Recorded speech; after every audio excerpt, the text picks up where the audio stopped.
उत्तर प्रदेश में हिंसा के आरोपियों के घर बुलडोजर चलने के मामले में आज सुप्रीम कोर्ट में सुनवाई हुई। सुप्रीम कोर्ट ने दोनों पक्षों की दलील सुनने के बाद यूपी सरकार से 3 दिन के अंदर जवाब देने को कहा है। सुप्रीम कोर्ट में आज क्या हुआ, इस पूरे मामले पर रिपोर्ट देखिए।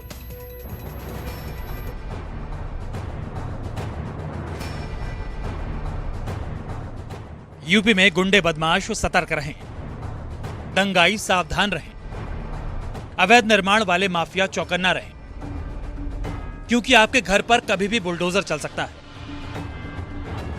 सुप्रीम कोर्ट ने भी फिलहाल यूपी सरकार के इस बुलडोजर एक्शन पर फौरन रोक लगाने से इनकार कर दिया है। दरअसल हाल के दिनों में कानपुर, प्रयागराज और सहारनपुर में हुई हिंसा के बाद आरोपियों के घर पर ताबड़तोड़ बुलडोजर चले थे। सरकार की इस तोड़फोड़ वाली कार्रवाई के बाद जमीयत उलेमाए हिंद ने सुप्रीम कोर्ट में इस पर रोक लगाने की मांग करते हुए याचिका दायर की थी। जमीयत उलेमाए हिंद की अर्जी पर सुप्रीम कोर्ट में सुनवाई हुई। दोनों पक्ष की ओर से दलीलें दी गई। याचिकाकर्ता के वकील CU सिंह ने दलील दी कि विध्वंस का कारण ये बताया गया कि हिंसा में शामिल प्रदर्शनकारियों के खिलाफ कार्रवाई की जा रही है। विध्वंस बार बार होता रहता है, ये चौंकाने वाला और भयावह है। संवैधानिक पदों पर बैठे लोग बयान दे रहे हैं कि जो लोग कानून का उल्लंघन करेंगे उनके खिलाफ बुलडोजर की कार्रवाई होगी। ये दुर्भाग्यपूर्ण है। इस पर सरकारी पक्ष के वकील सॉलिसिटर जनरल तुषार मेहता ने दलील दी कि किसी के खिलाफ गलत कार्रवाई नहीं हुई। यूपी सरकार की तरफ से पहले ही नोटिस दिया गया था। सुप्रीम कोर्ट में यह सुनवाई जस्टिस AS बोपन्ना और जस्टिस विक्रमनाथ की वेकेशन बेंच में चल रही थी। याचिकाकर्ता की एक ही मांग थी कि सरकार के बुलडोजर एक्शन पर तत्काल प्रभाव से रोक लगे। जस्टिस बोपन्ना ने सुनवाई के दौरान कहा कि बिना नोटिस के डेमोलिशन की कार्रवाई नहीं हो सकती, सब कुछ निष्पक्ष होना चाहिए। इस पर यूपी सरकार की ओर से पेश हुए वकील हरीश साल्वे ने कहा कि सभी प्रक्रिया और नियमों का पालन किया गया है, सभी को नोटिस जारी हुआ है।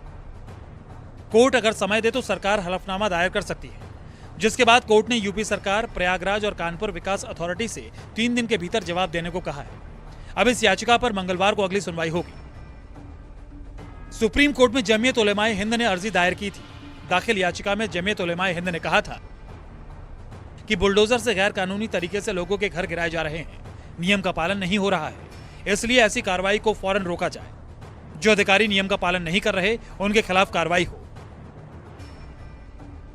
आपको बता दें कि 3 जून को जुमे की नमाज के बाद कानपुर में भड़की हिंसा के मुख्य आरोपी जफर हयात हाशमी के करीबी मोहम्मद इश्तियाक के स्वरूप नगर वाले अवैध इमारत पर अगले ही दिन बुलडोजर चला दिया गया था। वहीं 10 जून को प्रयागराज में हुई हिंसा के मुख्य आरोपी जावेद पंप के 5 करोड़ की लागत से बने घर पर 12 जून को बुलडोजर से तोड़फोड़ की गई थी। इसके अलावा सहारनपुर हिंसा के आरोपी मुजम्मिल और अब्दुल वाकिर के घर पर भी बुलडोजर वाली कार्रवाई की गई थी, जिसके बाद जमीयत ने सुप्रीम कोर्ट का दरवाजा खटखटाया था। अब ऐसे में देखना दिलचस्प होगा कि देश की सबसे बड़ी अदालत अपनी अगली सुनवाई में क्या फैसला सुनाती है। दिल्ली से प्रभाकर मिश्रा के साथ ब्यूरो रिपोर्ट, न्यूज़ 24।